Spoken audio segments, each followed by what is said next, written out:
Bonjour à tous, je fais une nouvelle vidéo. Donc ça va être un tutoriel Fimo. Donc oui, tout à l'heure je me suis trompée, mais là ça y est, c'est la bonne. Donc c'est le tuto du faux sucre qui m'a été demandé. Enfin, pas forcément demandé. Enfin, c'est juste que je fais pour une amie qui débute la Fimo. Donc voilà, s'il fait pas mal de tutos, c'est pour une amie. Donc voilà. Donc je vais avoir besoin de récipients.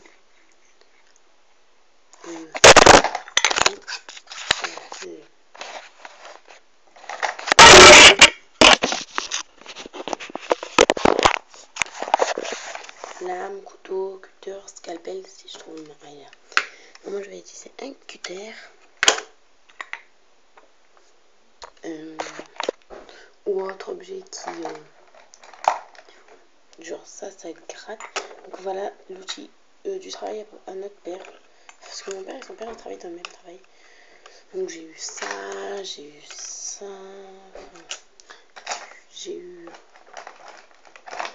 ça marche super bien pour faire des fils croqués. J'ai eu, bon, mon père m'a ramené un marqueur. Et en fait, j'ai remarqué que le marqueur, vous prenez de la Fimo ou bien, là je vais vous montrer avec ma Fimo liquide. Là il est marqué Staedtler, et ben là aussi.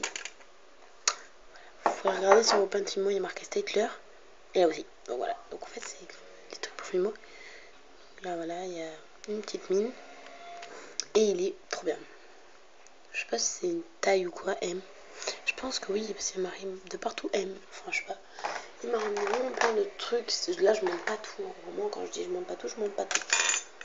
Moi, je pense que je vais utiliser. Moi, je vais utiliser mon cutter.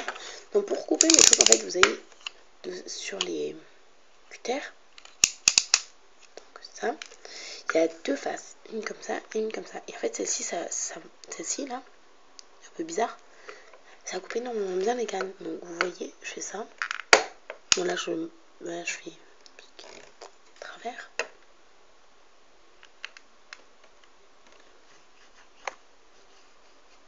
Hein, j'essaie de le mettre droit. Vous voyez, ça coupe hyper bien les cannes. Bon, là, il est moche. Parce que voilà, mais bon, là, je vais pas la couper, moi. Attendez, je vais faire un truc.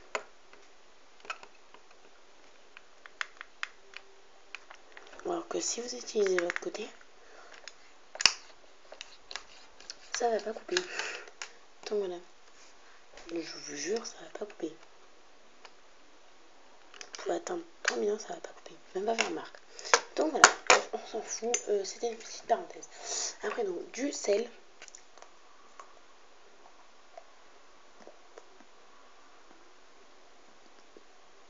Donc oui, ça passe au four. Oui, voilà. Je vous jure, ça passe au four. Hein. Ah, attends. Putain, j'ai oublié de piquer une craie orange. Oh, j'en prendrai une demain.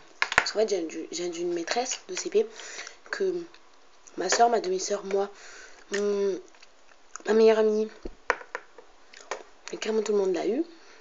De ma famille en tout cas, enfin et tout. Donc du sel, donc voilà, moi j'en ai, hein, voilà, il y en a.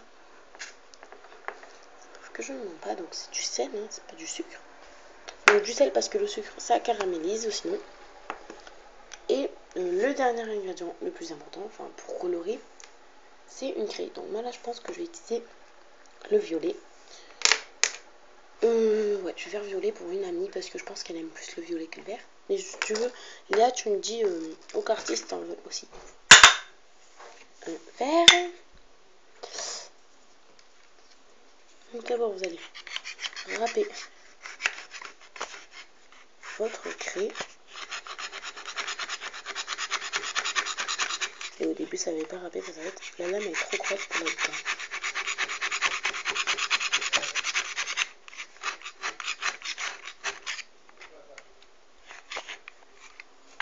Donc je fais ça et je vous retrouve après. Donc voilà ce que ça donne. Maintenant, je vais venir mettre le sel. Un petit peu cela, j'en ai pas fait énormément. Il y en a quand même pas mal de faux sucre. Donc là, il y a ma demi-sœur qui est arrivée, donc du coup, il fallait lui dire bonjour. Je ne vais pas le faire énormément français, donc là, c'est parfait. Je vais aller voir ma demi-sœur, donc c'est pour ça que je me dépêche. Et donc voilà, votre faux sucre est prêt. Vous pouvez le passer à la cuisson sans problème. Ne vous inquiétez pas, la craie, ça ne fait rien. Voilà, comme vous pouvez constater. Ça ne fait rien, donc j'avais pas de vanille et du coup j'ai mis de la craie jaune et c'est parfait. Donc voilà. ce petit tuto. J'espère qu'il vous aura plu. Je vous fais à tous de gros bisous. Likez, abonnez-vous et faites-moi une pub. Bisous. Donc ça c'est pour toi Léa. Allez, ciao.